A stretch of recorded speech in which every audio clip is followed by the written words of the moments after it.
2 सितंबर को मैंने एक प्रेस वार्ता की कि 16 करोड़ 80 लाख आईसीआईसीआई बैंक और आईसीआईसीआई प्रूडेंशियल से अलग अलग वक्त में अलग अलग कैटेगरीज में उन्होंने कैसे अर्जित किए।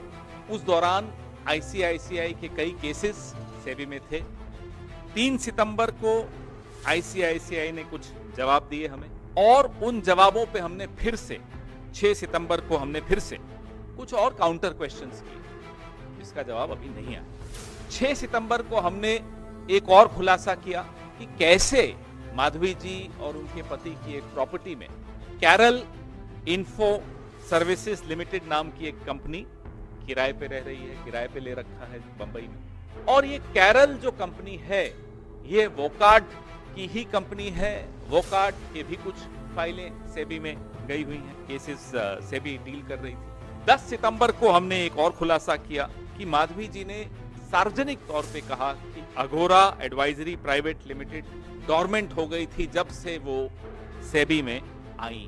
वो गलत बयानी थी, वो झूठ था।